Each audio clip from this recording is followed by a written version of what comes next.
আচ্ছা, খুবই গুরুত্বপূর্ণ বিষয় রয়েছে আজকের এই ভিডিওতে এসআইআর নিয়ে, special intensive revision voter card verification, যেটা সেই বিষয় নিয়ে আজকে গুরুত্বপূর্ণ আপডেট দেব এবং নোটিশ আপনাদের সঙ্গে শেয়ার করব। যে নোটিশটা অনেকেই পাচ্ছে, যে নোটিশ অনেকের বাড়িতে পাঠানো হচ্ছে ইসিআই এর পক্ষ থেকে, ইলেকশন কমিশনের পক্ষ থেকে কিন্তু সেই নোটিশ পাঠানো হচ্ছে। এবং কারা নোটিশ পাচ্ছে প্রথম পর্যায়ে, এবং সেই নোটিশের ধরন কেমন, এবং সেই নোটিশে কি কি উল্লেখ রয়েছে, আমি ডেমো কপি নিয়ে এসেছি। অ্যাকচুয়ালি সেটা একেবারে ডেমো নয়, সেটা অরিজিনাল একটা নোটিশ কপি একজন পেয়েছেন। সেই নোটিশটা আপনাদের সঙ্গে এই ভিডিওতে শেয়ার করব এবং কেন সেই নোটিশগুলো পাঠানো হচ্ছে ইসিআই এর পক্ষ থেকে সেই বিষয়টাও জানাবো, এবং নোটিশ পেলে আপনাকে কি করতে হবে।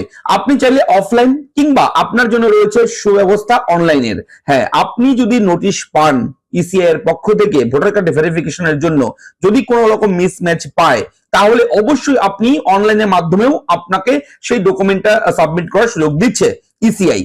এবং সেটা কি করে করবেন এর আগের ভিডিওতে আমরা আলোচনা করেছি। তবে এই ভিডিওতে যে বিষয়টা দেখাবো, নোটিশ এলে কোন কোন ডকুমেন্ট আপনার লাগবে, কোন কোন ডকুমেন্ট গুলো আপনাকে রেডি রাখতে হবে, এবং নির্দিষ্ট তারিখের মধ্যে আপনাকে কিন্তু যেতে হবে, নির্দিষ্ট সময়ের মধ্যে আপনাকে কিন্তু নির্দিষ্ট জায়গায় যেতে হবে, যেখানে গিয়ে আপনি আপনার প্রমাণ করতে পারবেন আপনি ভারতীয় নাগরিক, আপনি সেই 2002 এর তালিকায় ছিলেন, কিংবা আপনার 2002 এর সঙ্গে 2005 এর ভোটার তালিকার ম্যাচিং আছে, তার প্রমাণ হিসেবে কিন্তু আপনাকে ডকুমেন্ট দিতে হবে।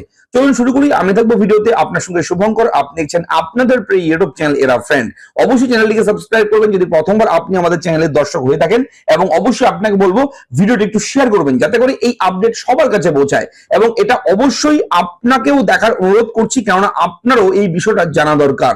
চলুন শুরু করি। দেখে নিই, অন স্ক্রিন থেকে আমি দেখাবো, খুব ভালোভাবে বোঝার চেষ্টা করবেন, আমি ক্লিয়ারলি বুঝিয়ে দেওয়ার চেষ্টা করবো, এবং নোটিশটাও আমি অন স্ক্রিনে আপনার জন্য শেয়ার করব, দেখিয়ে দেবো যে নোটিশে কি কি উল্লেখ রয়েছে। তো আপনারা অবশ্যই অলরেডি সবাই এনুমারেশন ফর্ম জমা করেছেন এবং প্রকাশিত হয়েছে খসড়া ভোটার তালিকা, সেটাও আপনারা দেখেছেন। চূড়ান্ত ভোটার তালিকা প্রকাশিত হবে কিন্তু 14ই ফেব্রুয়ারি, আগামী ফেব্রুয়ারি মাসে 14 তারিখে ফাইনাল ভোটার লিস্ট কিন্তু পাবলিশ হবে। এবং আপনারা অবশ্যই আমাদের চ্যানেলে ফোকাস রাখবেন, যখনই আপডেট আসবে আমরা কিন্তু জানিয়ে দেব। আর এর আগে শুরু হয়েছে এসআইআর এর শুনানির প্রক্রিয়া। সংশ্লিষ্ট ভোটারের নাম চূড়ান্ত ভোটার তালিকায় উঠবে কিনা তা অনেকাংশই নির্ভর করবে এই শুনানি পর্বের উপর। নো ম্যাপিং অর্থাৎ 2002 সালের ভোটার তালিকায় যাদের কোনো যোগসূত্র পাওয়া যায়নি তাদেরকেই কিন্তু প্রথমে ডাকা হচ্ছে হিয়ারিংয়ে। নির্বাচন কমিশনের তরফে বলা হয়েছে, বিশেষ নিবিড় সংশোধন কর্মসূচি 2026 অনুসারে আপনি কি এসআইআর শুনানির নোটিশ পেয়েছেন? আপনি কি সাময়িকভাবে রাজ্যের বাইরে বসবাস করছেন, অন্য রাজ্যে কর্মরত পরিযায়ী শ্রমিক আপনি, তাহলে আপনাকে কি করতে হবে?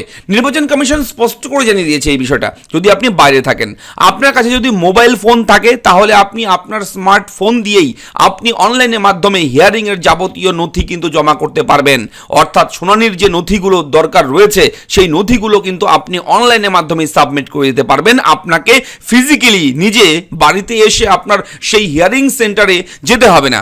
কিভাবে করবেন এই কাজ, এই নিয়ে আমরা বিস্তারিতভাবে ভিডিও করে দিয়েছি, এর আগে ভিডিও রয়েছে, এবং সেই ভিডিওটা অবশ্যই কিন্তু আমরা ডেসক্রিপশনে দিয়ে দেবো, আপনারা দেখে নেবেন। তো বিষয়টা হচ্ছে যে নোটিশটা দেওয়া হচ্ছে, সেই নোটিশটা কি? আচ্ছা, এটা হচ্ছে নোটিশ। এই যে দেখতে পাচ্ছেন অন স্ক্রিনে নোটিশ, প্রথমে লেখা রয়েছে, ওপরে দেওয়া থাকবে নোটিশ নম্বর, একটা নম্বর দেওয়া থাকবে, এক একজনের জন্য এক এক রকম নম্বর হয় এটা, ঠিক আছে? তো যারটা আমি দেখাচ্ছি এই ব্যক্তিগত তথ্য, বিভিন্ন ইনফরমেশন আমি কিন্তু ব্লার করে দিয়েছি, হাইড করে দিয়েছি, যাতে করে যার নোটিশ তার তথ্যগুলো লিক আউট না হয়।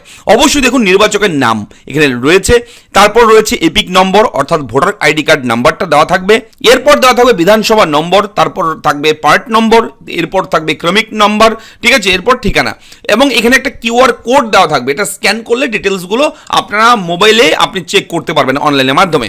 এবং দেখুন কি কারণে প্রথম ধাপে যে হিয়ারিং এর জন্য ডাকা হচ্ছে, নোটিশ দেওয়া হচ্ছে, সেটা কিসের জন্য? যে 2002 এর সঙ্গে যাদের লিঙ্কিং ম্যাচিং হয়নি, ঠিক আছে, 2005 এর বর্তমান ভোটার কার্ডের সঙ্গে, ভোটার লিস্টের সঙ্গে 2002 এর ভোটার লিস্ট ভোটার কার্ডের কোনো রকম মিসম্যাচ রয়েছে, তার জন্যই কিন্তু প্রথম এই হিয়ারিংয়ে ডাকা হচ্ছে। এবং আপনার কি কারণে হয়েছে এটা দেখুন, এখানে লেখা থাকবে কোন কারণে আপনাকে হিয়ারিংয়ের নোটিশ এলো আপনার নামে, সেটা কিন্তু এখানে উল্লেখ থাকবে। 1 নম্বরে, আপনার বিধানসভা ক্ষেত্রে বিশেষ নিবিড় সংশোধন এর কাজ চলছে, আপনার যথাযথ স্বাক্ষরের গণনা ফর্ম গৃহীত হয়েছে এবং নিম্নলিখিত বিষয়গুলি পর্যবেক্ষণ করা হয়েছে। কি পর্যবেক্ষণ করা হয়েছে, এই যে টিক দেওয়ার জায়গাটা রয়েছে, টোটাল কি ভুল পেয়েছে ইসিআই, সেই ভুলের জন্য আপনাকে এই নোটিশ পাঠিয়েছে। ভুলটা কি? বর্তমান ভোটার তালিকা এবং পূর্ববর্তী এসআইআর এর সময় প্রস্তুত ভোটার তালিকায় আপনার পিতার অথবা নিজের নামের অমিলের কারণে এবং আপনার গণনা ফর্মে দেখানোর সংযোগ অনুযায়ী মনে হচ্ছে আপনি পূর্ববর্তী এসআইআর এর ভোটার তালিকার সাথে ভুলভাবে যুক্ত হয়েছেন। তো এটা হচ্ছে মিসম্যাচ, ঠিক আছে, যে ম্যাচিংয়ের যে বিষয়টা রয়েছে সেই ম্যাচিংটা মেলেনি, ঠিক আছে, ম্যাচিংটা হয়নি, কোনো রকম ভুল পেয়েছে, তার জন্যই কিন্তু এই নোটিশটা পাঠানো হয়েছে। এরকম নোটিশ হয়তো অনেকেই পেয়েছে, লক্ষ লক্ষ মানুষ এরকম নোটিশ পেয়েছেন, যাতে করে আপনারা সেই সমস্যার সমাধানগুলো খুঁজে পান, তার জন্যই কিন্তু আমরা এই ভিডিওগুলো দিচ্ছি। ভালো মতন বুঝুন বিষয়গুলো। দেখুন কিভাবে ডেট টাইম দেওয়া রয়েছে, হিয়ারিংয়ে যেদিন যেতে হবে, কোথায় যেতে হবে, টাইম কি রয়েছে, সমস্ত কিছু তথ্য রয়েছে। এবং এখানে একটা ফোন নাম্বার দেওয়া থাকবে, ঠিক আছে, বিএলও, আপনার যে বিএলও রয়েছে সেই বিএলওর নাম, ফোন নাম্বার দেওয়া থাকবে নিচে। আপনি ওনার সঙ্গে কন্ট্যাক্ট করে উনি সব কিছু বলে দেবে আপনাকে কি করতে হবে, কোথায় যেতে হবে, সব কিছু বলে দেবে। এবং এখানে কিন্তু 2 নম্বরে এই যে ডেট টাইম দেওয়া থাকবে। এবং দেখুন একটা বিষয় এখানে লেখা রয়েছে, ভারতের নির্বাচন কমিশন দ্বারা নির্ধারিত আসল নথিপত্র সহ, ঠিক আছে, চূড়ান্ত ভোটার তালিকায় আপনার নাম বজায় রাখার জন্য দয়া করে জেনে রাখুন যে আপনার জমা দেওয়া নথিপত্রগুলো তাদের সত্যতা যাচাইয়ের জন্য পাঠানো হবে, ঠিক আছে, এটা হচ্ছে বিষয়। এবার যে নেক্সট পেজে কি রয়েছে, যে কোন কোন ডকুমেন্ট আপনার নিয়ে যেতে হবে, এটা কিন্তু নেক্সট পেজে কিন্তু উল্লেখ রয়েছে, দ্রষ্টব্য রয়েছে, ডিক্লারেশনগুলো রয়েছে, পড়ে নেবেন। এবং যে ডকুমেন্টগুলো আপনাকে রেডি রাখতে হবে, যে কোনো একটা ডকুমেন্ট দিলেই হবে, এই সবগুলোই লাগবে এমন কোনো কথা নেই। এখানে 13টা ডকুমেন্টের কথা বলা হয়েছে। যেমন ধরুন এক থেকে যদি আমি বলি আপনাকে, যে কোনো পরিচয়পত্র, যেমন পেনশন পেমেন্ট অর্ডার যদি থাকে, যদি সরকারি কর্মী হয়ে থাকেন কোনো, তাদের গভর্নমেন্টের কোনো রকম পেনশন কিংবা রাষ্ট্রায়ত্ত সংস্থা যে কোনো নিয়মিত কর্মী, রাজ্য সরকার বা কেন্দ্রীয় সরকারের কোনো রকম কর্মীর কোনো রকম পেমেন্ট অর্ডার কপি পেনশনের যেগুলো থাকে জমা করতে পারেন। যদি এখানে বলে রাখি পরিচয়পত্র হিসেবে শংসাপত্র, যদি আপনার শংসাপত্র থাকে, পরিচয়পত্র থাকে, এখানে ব্যাংক, ডাকঘর, ভারতীয় জীবন বীমা নিগম অর্থাৎ এলআইসির কোনো কাগজ থাকলে সেগুলো নিতে পারেন। এবং পাসপোর্ট, উপযুক্ত কর্তৃপক্ষ দ্বারা প্রদত্ত জন্ম শংসাপত্র অর্থাৎ কাস্ট সার্টিফিকেট যদি থাকে, এসটি এসসি ওবিসি পুরনো সেই সময়, ঠিক আছে, সেগুলোও কিন্তু কাজে লাগবে। জমির কাগজ তো অবশ্যই ভেরি ভেরি ইম্পর্টেন্ট। এবং যদি শিক্ষাগত যোগ্যতার মাধ্যমিকের অ্যাডমিট মার্কশিট এগুলোর ডকুমেন্ট থাকে, সেগুলো গ্র্যাজুয়েশনের কোনো রকম কাগজ থাকে আপনার পুরনো, সেটাও কিন্তু গ্রহণযোগ্য হবে। এবং যদি আপনার ফরেস্ট ডিপার্টমেন্টের কোনো কাগজ থাকে সেটাও কিন্তু আপনার প্রয়োজন পড়বে।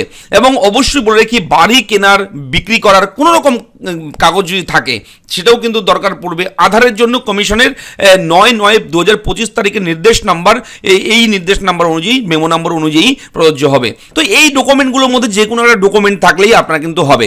এবং যদি আপনি বাইরে থাকেন, কর্মসূত্রে কাজ করেন, দুবাই থাকেন, কেরালা থাকেন, অন্য কোনো রাজ্যে, অন্য কোনো দেশে কাজ করছেন, থাকছেন, তো হিয়ারিংয়ের নোটিশ আপনার বাড়িতে হয়তো এসছে। এবার আপনি কি করবেন?